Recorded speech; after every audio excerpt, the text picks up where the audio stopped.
Hello, আসসালামু আলাইকুম ওয়া রাহমাতুল্লাহি ওয়া বারাকাতু। ওবায়দুল কাদের ওরফে কাউয়া স্পিকিং। কে বলতেছেন? হ্যালো। জি কাউয়া কাদের স্যার, আমি ব্যারিস্টার সুমন বলতেছিলাম। কিছু কথা বলার জন্য আপনাকে ফোন করছি। কথা হচ্ছে, আপনি আজ পর্যন্ত জীবনে যতগুলো উন্নয়নে হাত দিয়েছেন সবগুলোতে কি 100% টাকা কাজে লাগাইছেন, নাকি উন্নয়নের নামে 10%-এর মধ্যে 8% মেরে দিয়েছেন আর 2% কাজে লাগাইছেন? 10%-এর মধ্যে 10%ই কাজে লাগাইছি উন্নয়নের। জনগণের পিছনে টাকা খরচ করি মাংনা নাকি? তাদের ভালোবাসার জন্য, দেশে উন্নয়ন করার জন্য আমাদের মতো নেতা জন্ম নিয়েছে।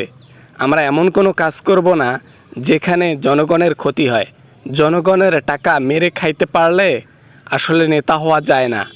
আমরা আসল নেতা বলেই তো জনগণের টাকা খাই না। আরে কাউয়া কাদের স্যার, কি বলেন না বলেন, কিশোরে নেতা হইতে গেলে টাকা খাইতে হয়? উল্টাপাল্টা কথা বলেন। যাই হোক, বয়স হয়ে গেছে, উল্টাপাল্টা কথা বলবেন, এটাই স্বাভাবিক। আপনার উন্নয়নে তো রাস্তার যে পিচ করা হয় না, সে পিচ এমনি এমনি উঠে যায়। এখানে কি পুরোপুরি টাকা লাগান, নাকি শুধু এমনি এমনি মেরে দিয়ে খালি একটু দেখানোর জন্য চকচক করলে শোনা হয় না, যেমন ব্যাপারটা আছে না ওইরকম পিচ করে দিয়ে যান, তারপরের দিন বৃষ্টিতে পিচ ধুয়ে যায়? আবার না মানে আমি আমরা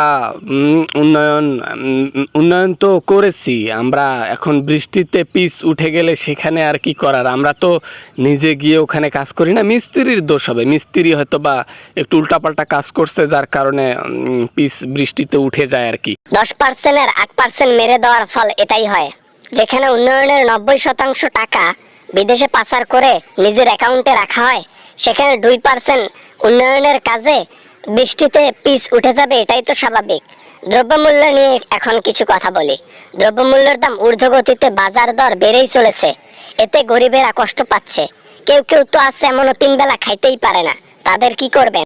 গরিব তোরা ভাতে মর, গরিব তোরা ভাতেই মর। তোরা তো মরবি ভাতে, কাজকর্ম করবি না, 3 বেলা খাবি, তাই কি হবে?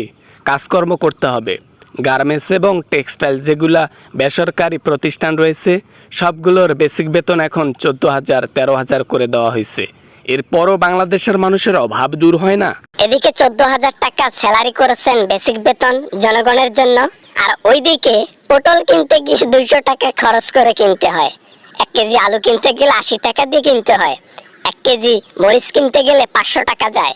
1 কেজি তেল কিনতে গেলে 250 টাকা চলে যায়। এখানে তাহলে বেসিক বেতন বাড়িয়ে দিয়ে কি লাভ হলো? একই খরচ হলো, উল্টা টাকার চাইতে খরচের দামই বেশি হলো। আবার না মানে ফোনটা রাখলাম। হ্যালো হ্যালো, চার্জ নেই, ফোনে চার্জ নেই। মেন পয়েন্টে কথা বলতেছি তো, এখন গায়ে লাগতেছে কাউয়ার। এখন কাউয়া কাকা করতে করতে ফোনটা রেখে দিল। যাই হোক, যথেষ্ট কথা বলেছি, জনগণ আপনারা তো শুনলেনি।